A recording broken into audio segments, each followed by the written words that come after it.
नमस्कार दोस्तों, देशी रंग मेरे संग में आपका एक बार फिर से स्वागत है।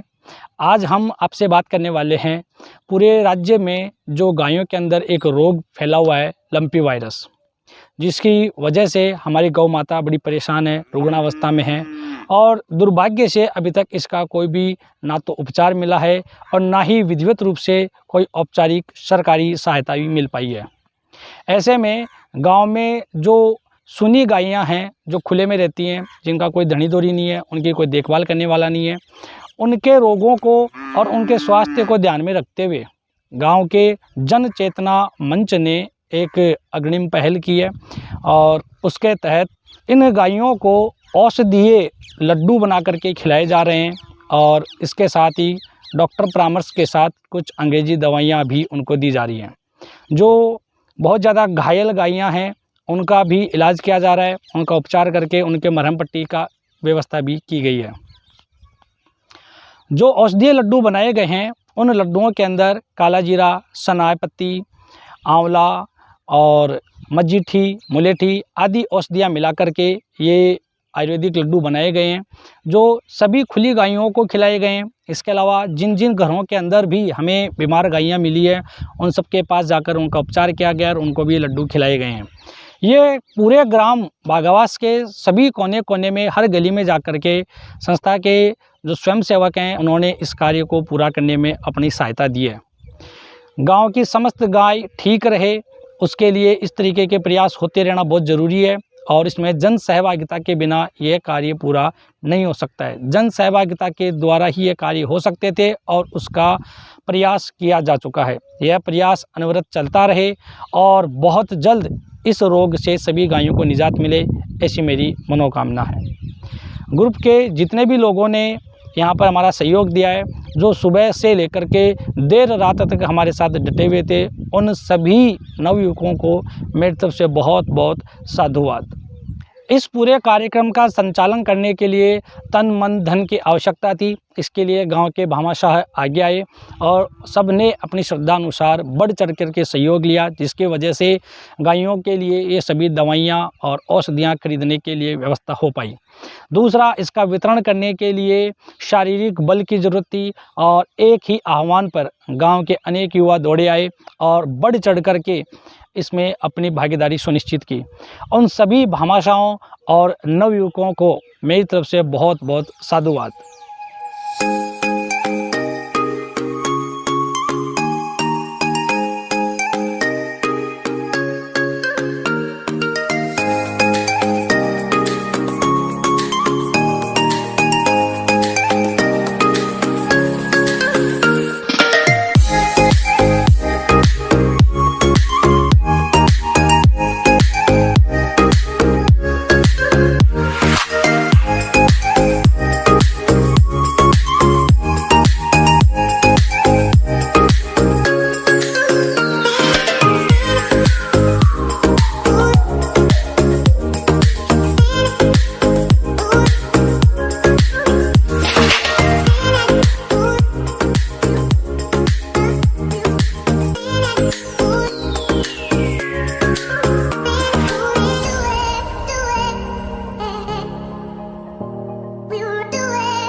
बागावास गांव में गोपाल गौशाला में जन चेतना मंच की तरफ से अपने देसी औषधीय लड्डू खिलाए गए और गौ माता को गुड़ खिलाया गया और दवाइयाँ दी और घायल गायें थी उनको औषधि के रूप में उपचार किया गया। इसलिए गौशाला प्रबंधक समिति की तरफ से जन चेतना मंच को बहुत बहुत धन्यवाद और आभार व्यक्त करते हैं और आगे भी गौशाला में अपनी सहभागिता निभाते रहे और सहयोग करते रहे। धन्यवाद। ग्राम चेतना मंच का तहे दिल से हार्दिक स्वागत करता हूँ और जो इन्होंने गौशाला में जो अच्छा कार्य किया है, दवा वितरण व देसी औषधि काढ़ा, ऐसा काम ये गौ सेवा में करते रहे और ये धन्यवाद के पात्र हैं। और मैं ऐसी आशा करता हूँ कि भविष्य में सभी ये कार्य मिलकर करते रहेंगे। धन्यवाद। जन चेतना मंच बागावास के सभी कार्यकर्ताओं को और फाइटर्स को मेरी तरफ से बहुत बहुत आभार व साधुवाद। इन्होंने ऐसी बीमारी के समय जो गायों का कोई धनी दौरी नहीं है, बेसहारा है, ऐसी गायों के लिए निस्वार्थ भाव से काम किया और घर घर जाके गली गली जाके ऐसी गायों को चिन्हित करके उपचार किया। उस सभी के लिए पूरी टीम को मेरी तरफ से आभार। और एक संदेश ग्रामवासियों के नाम भी मैं देना चाहूँगा कि गौ माता का अपने शास्त्रों से ही लिखा हुआ है कि गौ सेवा बहुत बड़ी सेवा है। तो ये बहुत अच्छे सौभाग्य की बात है कि अपने गांव में गौशाला है। तो इसलिए जिस भी ग्रामीण का जितना बढ़ पड़े निस्वार्थ भाव से गौशाला में श्रमदान, आर्थिक सहयोग, देखभाल, कुछ भी सहयोग हो, चाहे एक रोटी एक गाय को दो, लेकिन ऐसे भागीदारी बनानी चाहिए जिससे गौ माता का भी भला हो और एक सांस्कृतिक सनातन धर्म भी बना रहे। मैं जन चेतना मंच को बहुत बहुत आभारी करता हूँ क्योंकि इसके कार्यकर्ता बहुत बढ़िया काम कर रहे हैं और करना भी चाहिए। हर आदमी को ऐसा काम करने के लिए आगे आना चाहिए क्योंकि गौ सेवा ही सबसे बड़ी सेवा है। धन्यवाद। मंच के सभी कार्यकर्ताओं को आभार और जो ये सहयोग की भावना से जो भी काम कर रहे हैं गायों के लिए वो बहुत अच्छा है और आगे भी जैसे भी कोई भी काम की ज़रूरत पड़े तो जितना सहयोग बनेगा उतना किया जाएगा। चेतना मंच के सभी सदस्यों का हार्दिक स्वागत और अभिनंदन। आज आए इस गौशाला में सबने श्रमदान किया, गायों को औषधि खिलाई, दवाइयाँ वितरित की। इसमें गायों को राहत मिलेगी और इनके साथ साथ ही जो है और भी बातों का ध्यान रखना चाहिए, जैसे टाइम टू टाइम इसको आके संभालें, चेक करें, गायों की जो भी ज़रूरतमंद आवश्यकता हो उसको पूरी करें। और एक दूसरी चीज़, एक परिपाटी हमने चलाई थी जन्मदिन के उपलक्ष्य पे गायों को गुड़ खिलाने की, वो परिपाटी कंटिन्यू रखें। जिस भाई का भी जन्मदिन हो सदस्य का, वो एक गुड़ की 1 पेटी 2 पेटी श्रद्धा अनुसार जो भी खिलाना चाहे वो खिलाएंगे, जिससे कि इनको कुछ ताकत मिले, राहत मिले और दूध मिले जो बछड़े बछड़ियाँ पी के तैयार हो। धन्यवाद।